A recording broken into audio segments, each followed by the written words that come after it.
ओम नमो भगवते वासुदेवाय नमो नमः। जय श्री कृष्णा। ओम नमः शिवाय।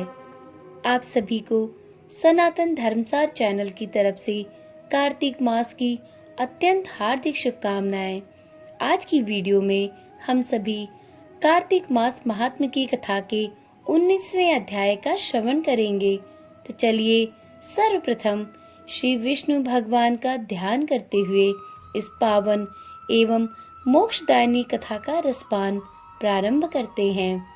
पिछले अध्याय में हमने सुना कि माता पार्वती की आज्ञा पाकर श्री विष्णु भगवान जलंधर से छल करने के लिए उसकी नगरी को प्रस्थान करते हैं।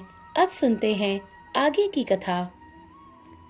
श्री विष्णु मम हृदय में प्रेरणा करने वाले नाथ, सुनाऊं महात्म कार्तिक का, राखो सिर पर हाथ।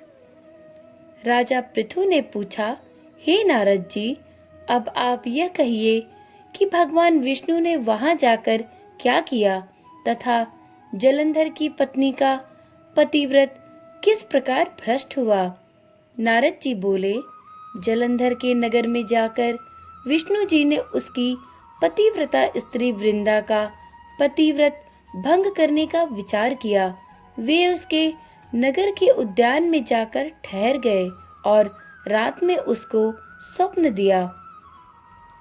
वह भगवान विष्णु की माया और विचित्र कार्य पद्धति थी और उसकी माया द्वारा जब वृंदा ने रात में वह स्वप्न देखा कि उसका पति नग्न होकर सिर पर तेल लगाए महिष पर चढ़ा है, वह काले रंग के फूलों की माला पहने हुए है तथा उसके चारों ओर हिंसक जीव हैं, वह सिर मुड़ाए हुए अंधकार में दक्षिण दिशा की ओर जा रहा है। उसने नगर को अपने साथ समुद्र में डूबा हुआ इत्यादि बहुत से स्वप्न देखे। तत्काल ही वह स्वप्न का विचार करने लगी। इतने में उसने सूर्य देव को उदय होते हुए देखा तो सूर्य में उसे एक छिद्र दिखाई दिया तथा वह कांतिहीन था। उसने अनिष्ट जाना और वह भयभीत हो रोती हुई अपने छज्जे, अटारी तथा भूमि कहीं पे भी शांति को न प्राप्त हुई। फिर अपनी दो सखियों के साथ वह उपवन में गई, वहां भी उसे शांति नहीं मिली। फिर वह जंगल में निकल गई और वहां उसने सिंह के समान दो भयंकर राक्षसों को देखा, जिससे वह भयभीत हो भागने लगी। उसी क्षण उसके समक्ष अपने शिष्यों सहित शांत मौनी तपस्वी वहां आ गए। भयभीत वृंदा उनके गले में अपना हाथ डाल उनसे रक्षा की याचना करने लगी। मुनि ने अपनी एक ही हुंकार से उन राक्षसों को भगा दिया। वृंदा को आश्चर्य हुआ तथा वह भय से मुक्त हो मुनिनाथ को हाथ जोड़ प्रणाम करने लगी। फिर उसने मुनि से अपने पति के संबंध में उसकी कुशल क्षेम का प्रश्न किया। उसी समय दो वानर मुनि के समक्ष आकर हाथ जोड़ खड़े हो गए और ज्यों ही मुनि ने भ्रिकुटी संकेत किया, त्यों ही वे उड़कर आकाश मार्ग से चले गए। फिर जलंधर का सिर और धड़ लिए मुनि के आगे आ गए।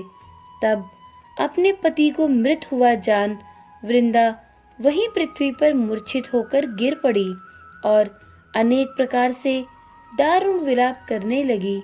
संज्ञान में आने के पश्चात वृंदा ने उन मुनि से कहा, हे कृपानिधे, आप मेरे इस पति को जीवित कर दीजिए।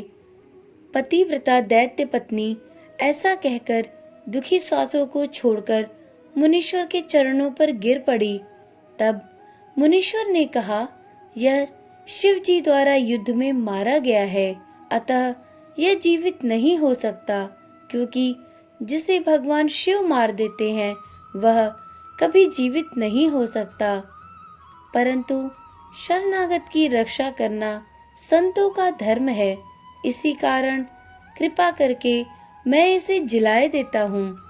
नारद जी ने आगे कहा, वह मुनि साक्षात विष्णु ही थे, जिन्होंने यह सब माया फैला रखी थी। वह वृंदा के पति को जीवित करके अंतर ध्यान हो गए। जलंधर ने उठकर वृंदा को आलिंगन किया और उसके मुख को चूमा। वृंदा भी पति को जीवित हुआ देख अत्यंत हर्षित हुई और अब तक हुई बातों को स्वप्न समझा। तत्पश्चात वृंदा सकाम हो बहुत दिनों तक अपने पति के साथ विहार करती रही। एक बार सुरत एवं संभोग काल के अंत में उन्हीं विष्णु को देखकर उन्हें ताड़ित करती हुई बोली, हे पराई स्त्री से गमन करने वाले विष्णु, तुम्हारे शील को धिक्कार है। मैंने जान लिया है कि मायावी तपस्वी तुम ही थे। इस प्रकार कहकर कुपित पतिव्रता वृंदा ने अपने तेज को प्रकट करते हुए भगवान विष्णु को श्राप दिया। तुमने माया से 2 राक्षस मुझे दिखाए थे, वही दोनों राक्षस किसी समय तुम्हारी स्त्री का हरण करेंगे। सर्पेश्वर जो तुम्हारा शिष्य बना है, यह भी तुम्हारा साथी रहेगा। जब तुम अपनी स्त्री के विरह में दुखी होकर विचरोगे, उस समय वानर ही तुम्हारी सहायता करेंगे। ऐसा कहती हुई पतिव्रता वृंदा अग्नि में प्रवेश कर गई। ब्रह्मा आदि देवता आकाश से वृंदा का अग्नि में प्रवेश देखते रहे। वृंदा के शरीर का तेज पार्वती जी के शरीर में चला गया। पतिव्रत के प्रभाव से वृंदा ने मुक्ति प्राप्त की। कार्तिक मास महात्म की कथा का 19वां अध्याय संपूर्ण हुआ। तो एक बार प्रेम से बोलिए, श्री विष्णु भगवान की जय, श्री नंद गोपाल की जय। वीडियो अगर पसंद आई हो तो वीडियो को लाइक करें और कार्तिक मास में प्रतिदिन इन कथाओं को सुनने के लिए इस चैनल को भी सब्सक्राइब करें, क्योंकि इस चैनल के माध्यम से आप प्रतिदिन शाम को 7 बजे कार्तिक मास महात्म की कथाओं का श्रवण कर सकते हैं। तो चलिए कल मिलते हैं कार्तिक मास महात्म की कथा के 20वें अध्याय के साथ। ओम नमः शिवाय। जय श्री कृष्णा। राधे राधे।